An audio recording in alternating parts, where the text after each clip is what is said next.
maka sungguh kami akan memalingkan kamu ke kiblat yang kamu sukai. Jangan dikira kalau kiblat ini adalah dulu kiblat kita ke bukan. Banyak orang yang sudah berkiblat sekarang ke Mekah, tetapi sebetulnya itu cuma syariatnya saja. Kiblat dia sebetulnya adalah hartanya, pekerjaannya, kesibukannya, masalah pribadinya. Betul enggak? Itu semua datang pada saat dia sedang sholat. Tapi enggak mau kalau disebut dia tidak menyembah Allah. Habis sholat mah, terus di mana ibu? Terus sholat. Sanu disembah Allah. Ari nu diemut tadi saha? Tah kek nu diemut tadi mah nya biasa we. Biasa. Dianggap biasa. Ya Allah. Nah, makanya Allah bilang, palingkanlah mukamu ke arah Masjidil Haram. Masih ingat dulu ketika saya membahas Quran surat Al-Isra. Subhanalladzi asra bi 'abdihi lailam minal masjidil haram ilal masjidil aqsa alladzi barakna haulahu linuriyahu min ayatina. Kan gitu. Perjalananmu akan diberkahi Allah kalau kamu berjalan dari Masjidil Haram ke Masjidil Aqsa. Kita itu sebetulnya datang dari Masjidil Haram untuk menuju Masjidil Aqsa. Masjidil Haram Allah, Masjidil Aqsa juga Allah. Kita datang dari Allah untuk menuju kepada Allah. Kalau kita itu dari Allah menuju Allah, hidup kita fokus, pasti hidupnya akan diberkahi. Dan sepanjang perjalanan pasti akan Allah tunjukkan tanda-tandanya kepada kita untuk dikenalinya. Jadi palingkanlah mukamu ke Masjidil Haram. Kalau Masjidil Haram secara syariat, ya itulah yang di sana. Tetapi Allah sudah menyatakan, janganlah kau sembah rumah ini, tapi sembahlah yang punya rumah. Subhanallah. Ya. Dan di mana saja kamu berada, palingkanlah mukamu ke arahnya. Sekarang Bapak Ibu, Masjidil Haram tadi dia syariat ya. Ini syariat, saya cerita syariat. Masjidil Haram teh paling itu kan ada perintah. Di mana saja kamu berada, palingkanlah mukamu ke arahnya. Keur leumpang ka ditu, malik ka dieu. Keur leumpang ka ditu, malik deui ka dieu. Terus atuh arek iraha nepina. Ini tolong ini saya bukan lelucon ini, beneran ini. Di mana saja kamu berada, palingkah mukamu ke Masjidil Haram. Kalau ini dipahami secara syariat, apa enggak repot hidup kita? Repot. Keur naik motor Pak Indra, ya kemana Masjidil Haram itu, buru-buru diputarkan. Apa enggak nabrak? Betul enggak? Anu ayeuna bade ka Cicadas mangga, bade ka Cililin mangga, bade ka Garut mangga. Tapi Masjidil Haram yang di sini tidak bergantung pada arah kita berjalan. Betul enggak? Kemanapun tetap saja kita bisa memalingkan wajah kita ke Masjidil Haram yang hakikat. Coba kalau ini dipahami secara syariat, nggak rusak kehidupan kita, betul nggak? Begitu maca ya, di mana saja kamu berada, palingkan mukamu ke arahnya. Hayo, bolak-balik ke ditu deui ka rek ilah nepina. Jadi ini tidak bisa dipahami kalau dipahami secara hakikat, repot hidup kita. Secara syariat, riweuh hidup kita, repot. Bayangkan saja, di mana saja kamu berada, palingkan ke arah Masjidil Haram. Repot, betul nggak? Subhanallah. Tekop sedik malik ka ditu, balik deui ka dieu. Repot. Coba Quran itu dipahami secara cerdas. Subhanallah. Saya bukan merendahkan. Banyak sekali di bulan Ramadan ini yang sedang mentadaburkan Al-Quran, baca Al-Quran. Tapi baca sekian juz Quran, tetapi kita tidak pernah masuk memahaminya. Duduk, jernih, berpikir. Dapat apa-apa. Coba, satu kalimat ini saja kalau kita renungi dengan cerdas, kita dapat hikmah yang luar biasa. Oh iya ya, Kalau Masjidil Haram yang dimaksud itu,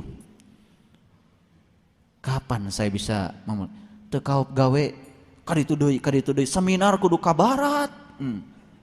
Betul enggak? Tuang di restoran cari kursi yang menghadap ke barat. Kunaon Pak? Dimanapun kamu berada, hadapkan ke Masjidil Haram. Riweuh nu gaduh restoran, betul enggak? Geus tong dahar di dieu cenah lah, riweuh. Makan menghadap ke barat, kencing menghadap ke barat, mandi menghadap ke barat. Kan ada perintah. Repot kalau dipahami secara syariat, tapi secara hakikat subhanallah. Kemanapun kamu memalingkan wajahmu, di situ kau akan dapati wajahku. Walillahil masyriqi wal maghrib fa aina ma tuwallu fasama wajhullah. Kemanapun kamu memalingkan wajahmu, di situ kau selalu akan dapati aku. Luar biasa. Ayahanda, ibunda dan sahabat-sahabat sekalian, inilah kesadaran yang harus ditumbuhkan pada diri kita, yang ujungnya mengantarkan kita menjadi hamba-hamba Allah yang bersyukur. Cuma satu kata saja, syukur. Apalagi nikmat Allah yang mana lagi yang akan kita dustakan? Sudah dibukakan jalan yang begitu jelas, sudah dibukakan jalan pengalaman yang begitu luar biasa. Sekarang Allah membimbing kita pun untuk melakukan pembenaran-pembenaran lewat ayat Al-Quran. Makanya di awal tadi saya mengatakan, saya yakin semua orang yang hadir di sini adalah orang-orang yang terpilih. Karena hari ini Allah sedang hendak menyampaikan sesuatu kepada hamba-hambanya yang terpilih itu lewat kepanjangan tangannya. Saya tidak bisa apa-apa, saya juga nggak ngerti apa-apa, tapi saya cuma dipakai olehnya untuk menyampaikan kasih sayangnya. Ilmu yang ibu bapak sudah dapatkan, pengalaman-pengalaman yang sudah didapatkan, kenikmatan spiritual yang sudah diperoleh, itu adalah hadiah Allah yang luar biasa. Bukan karena jasa kita, bukan karena kehebatan kita, bukan karena upaya kita. Ma'rifatullah itu adalah hadiah besar dari Allah buat kita, tak bergantung pada amalan kita. Kalau dihitung-hitung malu apa yang Allah berikan pada kita dengan yang kita baktikan pada Allah. Allah gak butuh kita kok. Kita sedang berbakti pada diri kita sendiri. Sebetulnya seperti itu. Subhanallah. Bapak Ibu, dan di mana saja kamu berada, palingkanlah mukamu ke arahnya. Ya, ini pahami secara hakikat. Dan sesungguhnya orang-orang yang diberi Alkitab memang mengetahui bahwa berpaling ke Masjidil Haram itu adalah benar dari Tuhannya. Ya. Jadi sebetulnya ya, kalau Alkitab ini dipahami sebagai Alkitab itu sebagai syariat, ahli kitab itu ya ahli-ahli syariat. Siapapun kalau diceritakan seperti ini pasti mengatakan oh iya benar. Ya kan?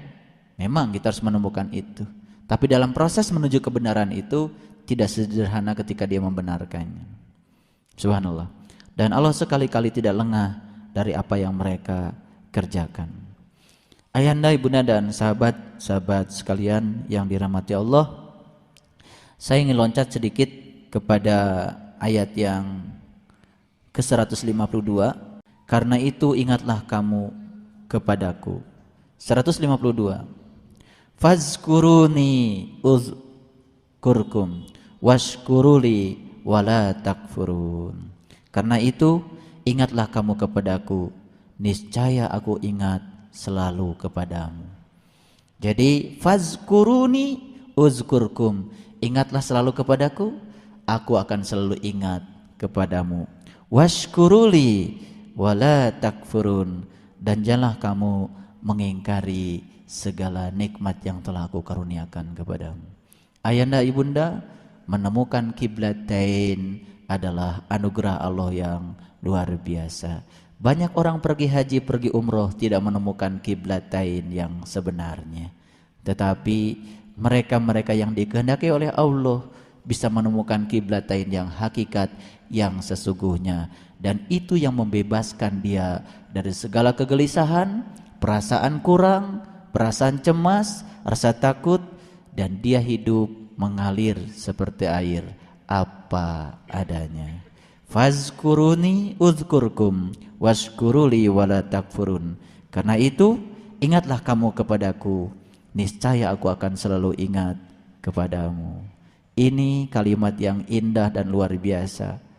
Masukkan kalimat ini ke dalam jiwa kita. Ingatlah kamu kepadaku, dan aku akan selalu ingat kepadamu.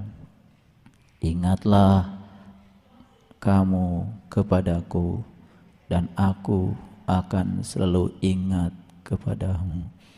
Ingatlah kamu kepadaku, dan aku akan selalu mengingat.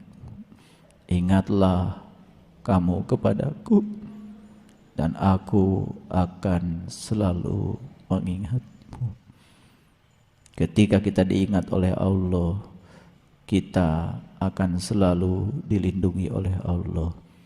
Dan pasti apapun yang kita minta, pasti akan senantiasa didahulukan oleh Allah. Ingatlah kamu kepadaku, dan pasti aku akan selalu ingat kepadamu. Shadaqallahul adzim. Terima kasih atas segala perhatiannya. Mohon maaf atas segala kesalahan. Assalamualaikum warahmatullahi wabarakatuh.